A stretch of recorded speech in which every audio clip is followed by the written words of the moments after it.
Hey guys, welcome back to the channel. Boozer here. Thanks for stopping by.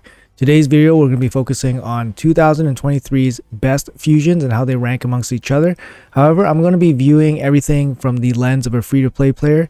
Obviously, we're going to go over which champions are the most impactful, which are least impactful, and then this kind of gives you an idea of how many fusions you can expect to do in a given year, what is skippable, and what you guys should really be looking out for when you guys are choosing fusions to go for.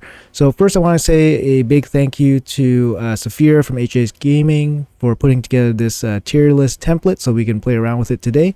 So without further ado, let's jump right into it.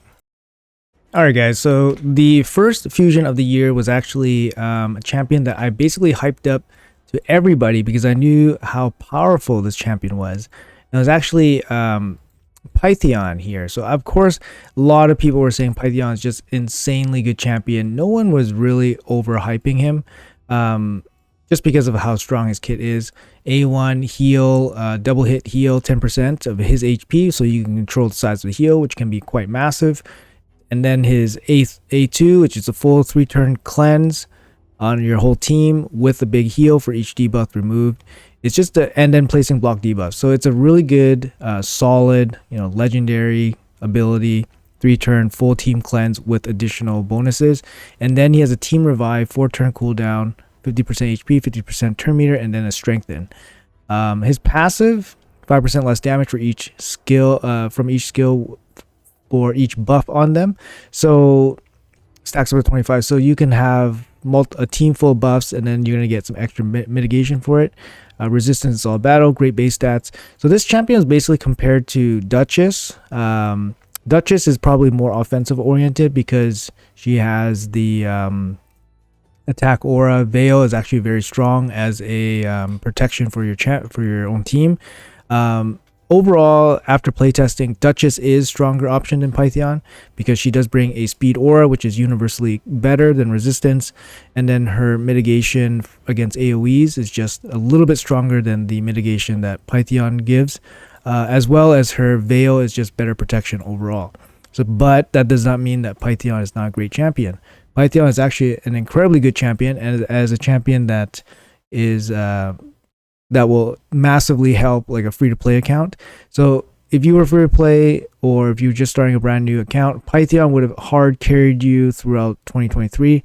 So here's the tier list. Without further ado, I will be putting Pythion in the S+ tier, and I don't think anyone would disagree. Pythion is definitely one of the best fusion champions ever provided to us. So let's jump into the next champion. All right, so the next champion that we had offered for us was Oella from the Sylvan factions. So at this point in the lifespan of the game, Sylvan Watchers faction was basically brand new, and then Oella was kind of offered as a fusion to maybe fill out the legendary roster for this faction. So Oella kind of came with Elhan of the Shelled, which was a dark elf. Elhan was the pairing partner for her. He's not very good, so there's no reason to put him with Oella. However, Oella is actually quite good. She brings a single target 100% chance decreased speed, which is very, very good. Usually you get the AoEs going about 50%, and that's considered good, but a single target 100% is obviously very good in some cases. She has a very strong heal. 30%, and then increased duration of ally buffs. We've seen how good abilities are with this ability. Increased duration is actually very good. And then we have a kind of a unique ability here: 3-turn cooldown, increased resistance, and then fill turn meter. It's a 2-turn buff with the increased resistance. So she technically could keep this up quite a lot, or at least the uptime would be very high because you got 2 turns here, and then you got increased duration here. So overall, she's a very good increase all resistance in all dungeons. She's a very good healer, team support, and then obviously the increased res is very, very strong. Although as a free-to-play, if you needed one champ to carry you, she probably wouldn't be as strong as, for example, Pythion. I don't think anyone would disagree there, but she definitely has some use. Her team heal is very strong, and her increased resistance helps you be able to pick up some more stats against certain content. So it definitely has some use. So with that being said, I'm gonna put her. I'm gonna put her. I want to put her in the A tier. Currently, I do have Oella. However, I don't use her for any content.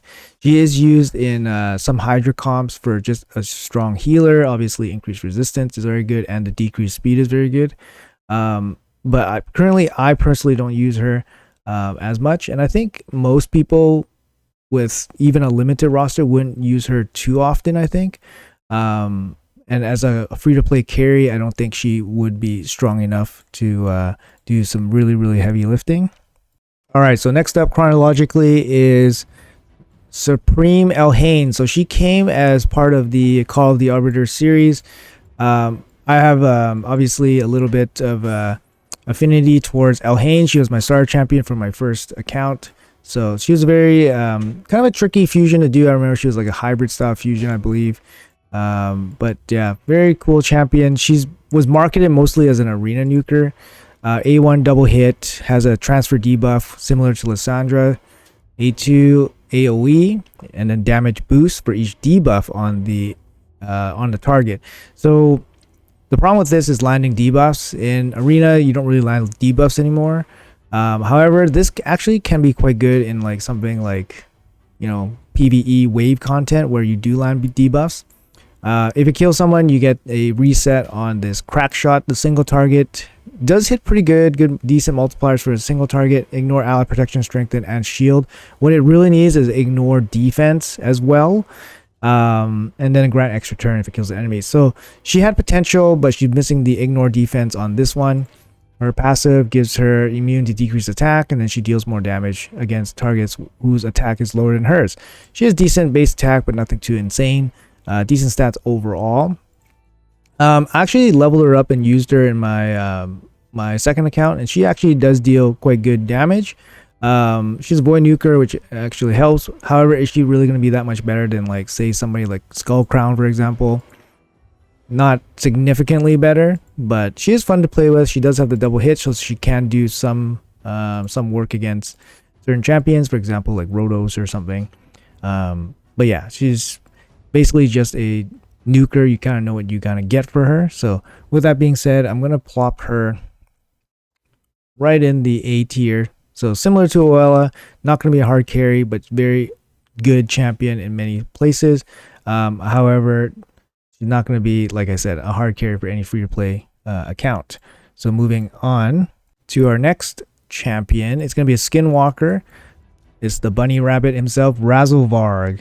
Raslear is actually a really strong champion. He actually was, I believe, adjusted shortly before release or shortly after release. After some playtesting, his passive was kind of bugged out.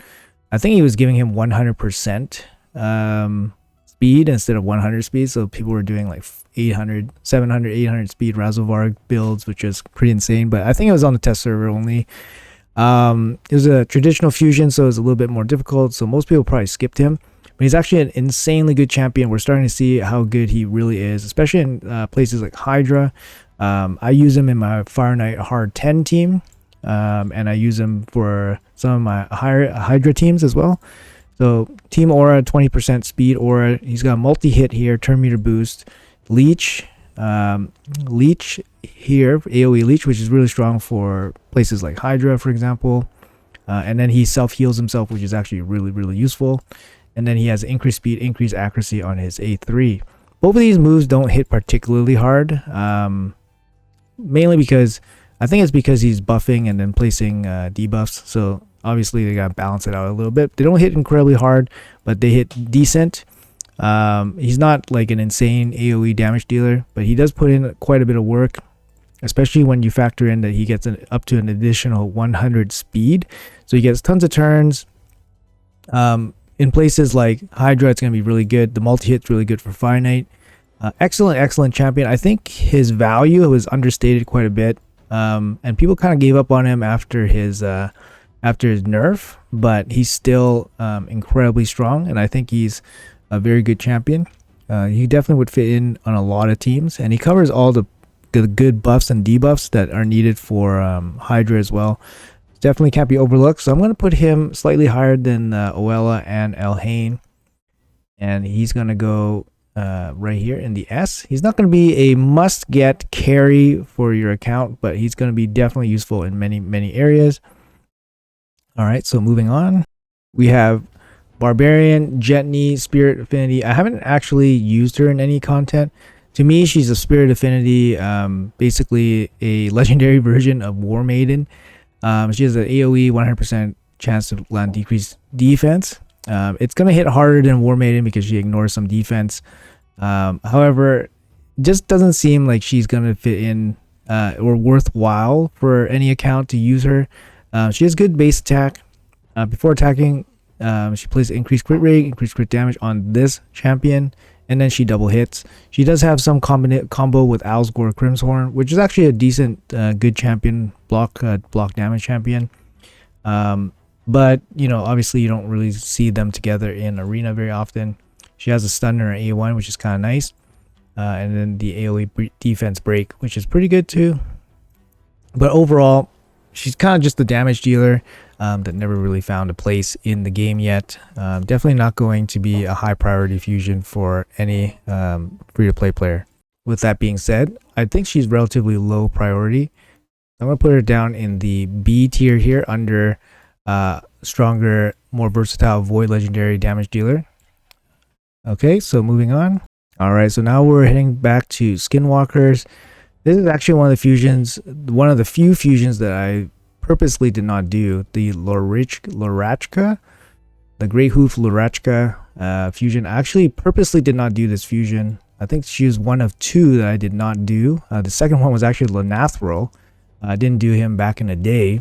But Lorachka, I remember she had a weird setup on her fusion. I believe she had 3 summoning events.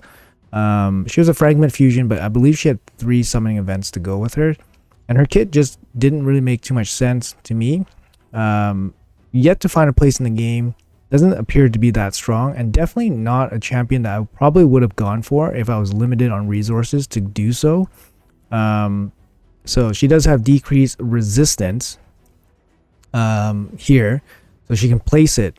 But usually the problem with decreased resistance is we kind of need it to be irresistible, because if you need decreased resistance, that means you're going against content with extremely high accuracy, which means extremely high resistance, which means you need to gear this champion with extremely high accuracy to place the increased resistance.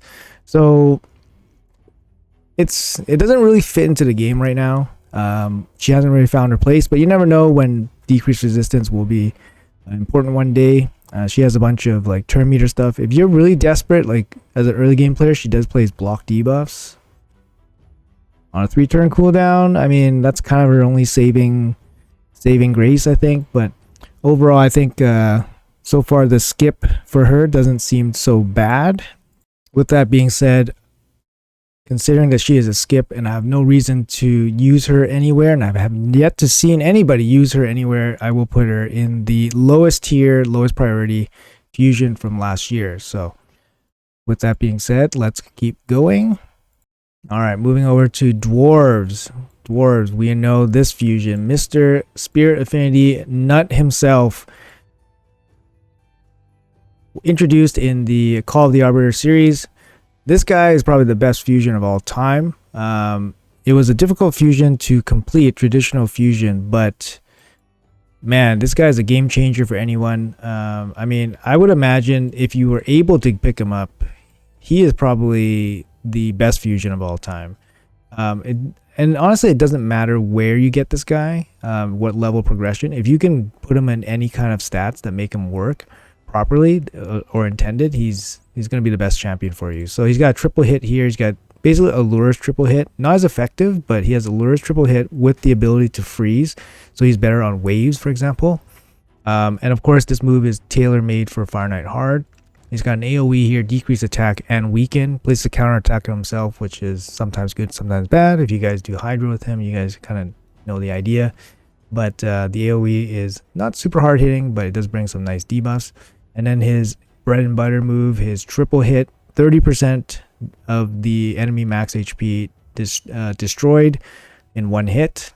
And and then he also brings additional decrease defense, stacking up to 30% as well. So this is his big move. I mean, you know, he speeds up end game comps. You got multiples of him. He's going to speed it up. He makes Fire Knight 10 teams definitely viable.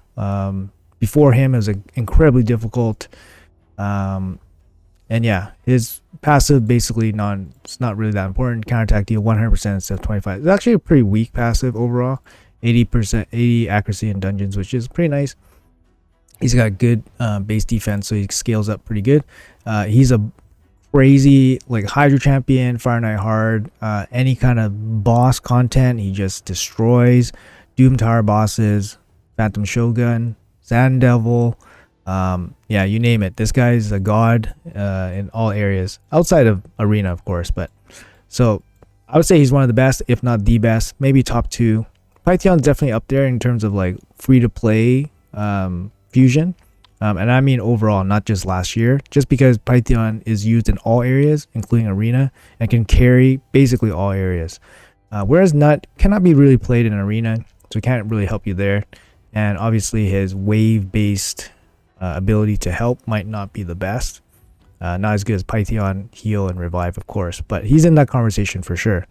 So with that being said, even with these slight shortcomings of Nut, he obviously belongs in the S+ tier of fusions for the year. All right, so moving on to our next champion. So we got back-to-back champions that are absolutely insane. So we're off to the Sylvan Watchers, Void Legendary, Emic Trunkheart. This guy, he has a unique kit, and that's kind of what I was like when I saw this champion. I was like, yo, this guy has a really unique kit. He's not going to have a place right now, but he's going to find a place. And right now he's really shining in so many areas, especially for myself. And he's really showing how strong he can be. So let's go over his kit real quick. So he's got an A1. He's going to increase the value of shield by 25%. This move was kind of like nerfed. A lot of people kind of overblown his nerf a little bit. To me, it was just like, yeah, okay, that nerf wasn't like that ability wasn't supposed to happen, and the nerf is totally reasonable.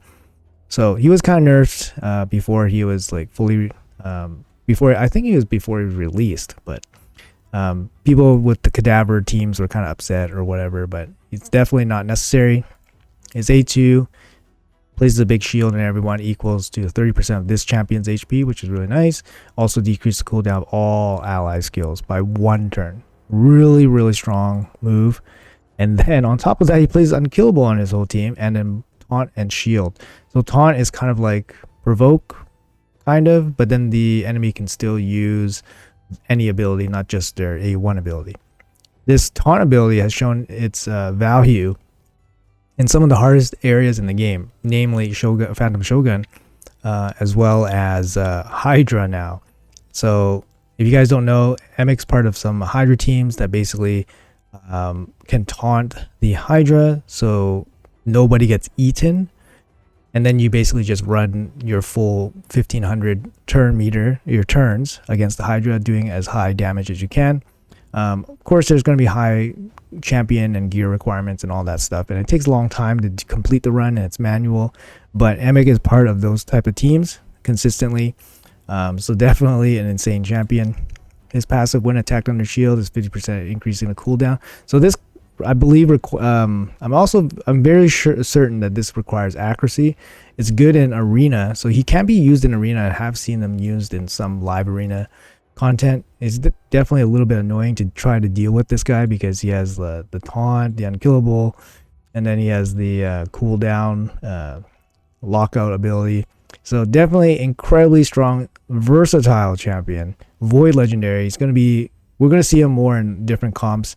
He has, like I said, he has the unkillable, he has the lockout, and then he has the reduction. So he has a little bit of everything. Very, very unique kit. So with that being said, he is a very easy S+ tier champion. All right, moving on. So our next champion comes with the High Elves. It's a Magic Affinity defense-based champion. Stragos Islan. So initially, I think people wanted to skip this champion because, I don't know, they were finding a reason to. But just quick glance at his kit makes him out to be a Hydra champion. So his A1 double hit provoke, actually one of the best double hit provoke abilities there is in the game. And then he has an AoE decreased speed, very strong. And then he has additional protection, ally protection, increased defense. Places a Valk type ability on himself only, so counterattack and shield. And then he has a passive that basically keeps healing himself and then he heals his allies. He's an incredibly good carry for any kind of team-based content. So for me, I use him for my Hydra teams, and he's a one-man carry basically. This ally protection, healing is just insanely good for protecting your team. It brings provoke, brings decreased speed. Those are very important debuffs against Hydra, and to have it all in one package in one champion is very hard to find. So his value for Hydra is actually very good. As a team carry for a new account or an early game account, he's actually also very good there as well. Although he's not going to be like good in clan boss or anything like that, but for wave based content he's very strong. So overall, I really like this champion. I do have a Hydra run and a guide on him, but from my playtesting with him, I'm going to put him in the S tier champion as well. I think he carries a lot of content for a lot of teams, regardless of your overall progression. I think he's easy to gear. He has very good base stats, and it's simple enough to use for any kind of team. So personally, I think he's a very good champion and very worthwhile getting.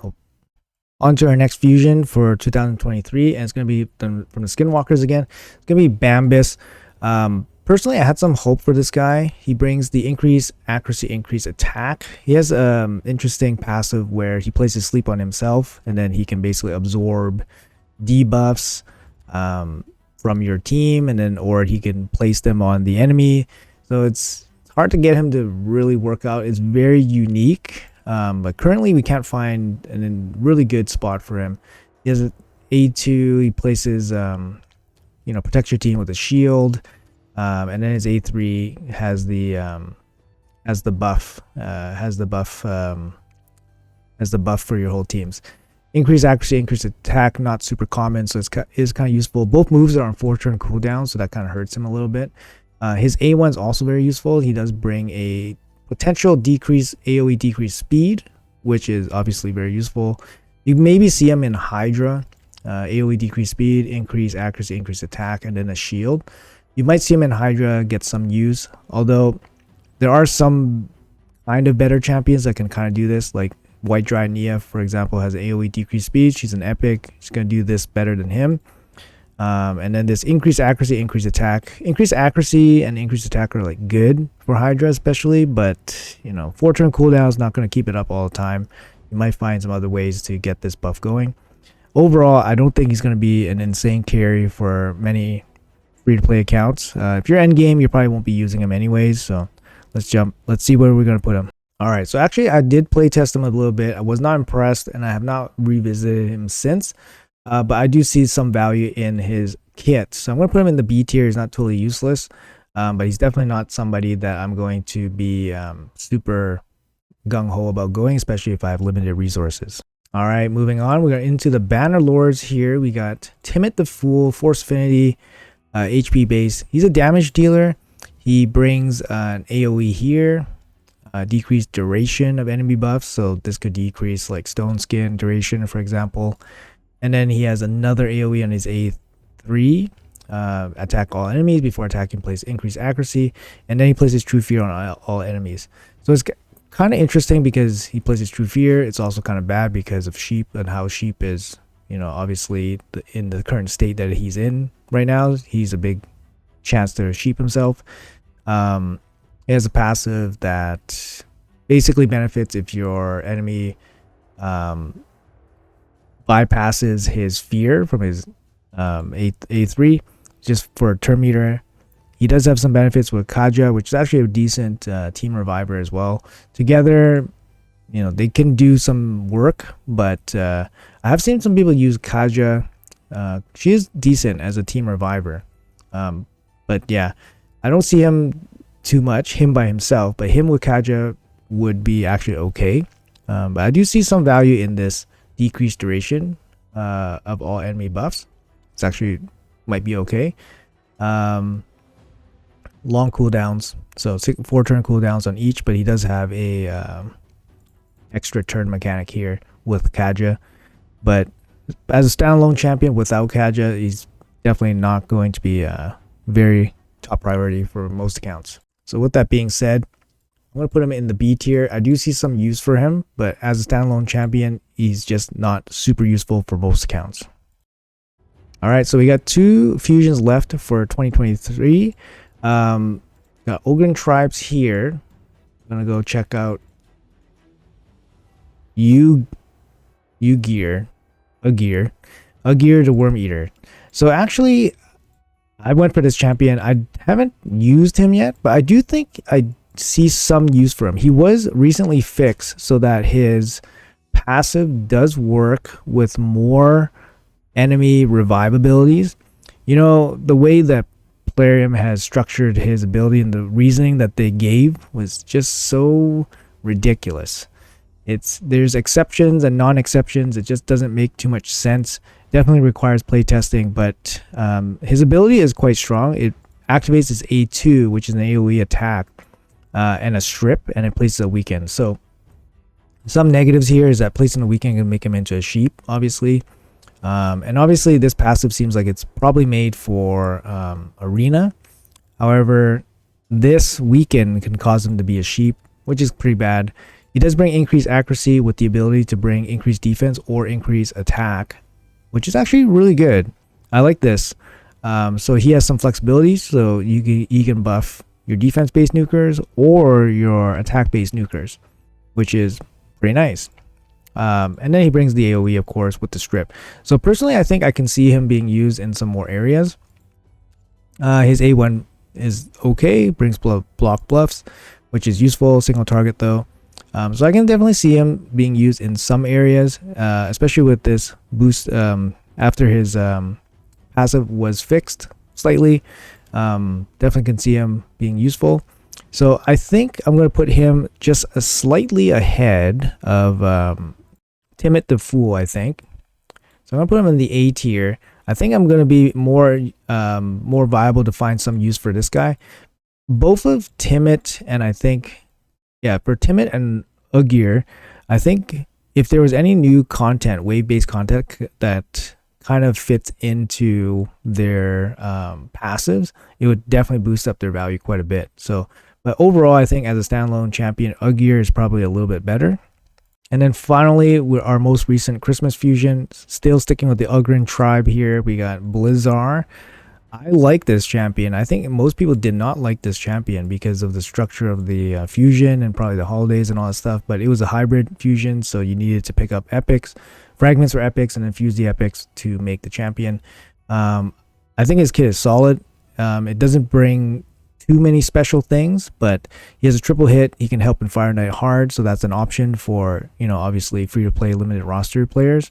He has kind of a passive cleanse, not super hard cleanse or anything, but he has increased defense, increased ally protection on a 3-turn cooldown. Very exceptional for a clan boss, for example, or wave-based content. And then he brings an AoE freeze and then chance decreased turn meter. So this is more helpful in like arena, for example. Obviously very good for any wave-based content.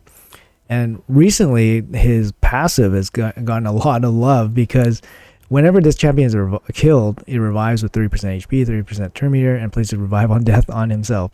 So this has shown insane value for Sand Devil if he has a 5-star or 6-star Brimstone Blessing on him, because now he can solo the Sand Devil with just this passive. Basically, when he dies, he comes back with revive on death. He places the Brimstone, and the Brimstone kills the Sand Devil. So you're kind of cheesing the boss, but he can basically solo him in a reasonable amount of time, about 2 minutes and 30 seconds, 3 minutes, with 4 food.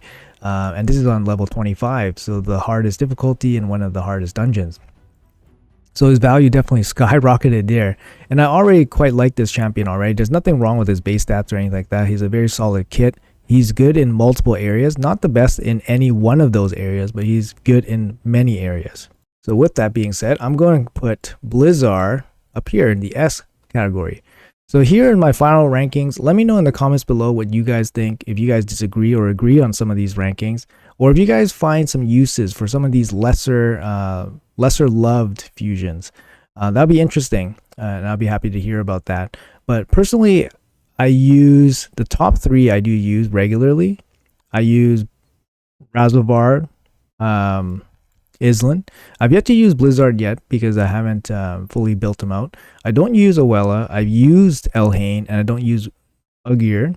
I've used Panda. I was not impressed, and I don't use the other 3. So this is speaking from a pretty endgame player. Let me know if you guys are much earlier in the mid game and which ones you guys use, which ones you guys actually got. Hopefully you guys got all the S tier champions, but if we got 3 S tier champions in a year, that's roughly a quarter of them. If you skip the rest and you just got those 3, I think you guys would be in pretty good shape.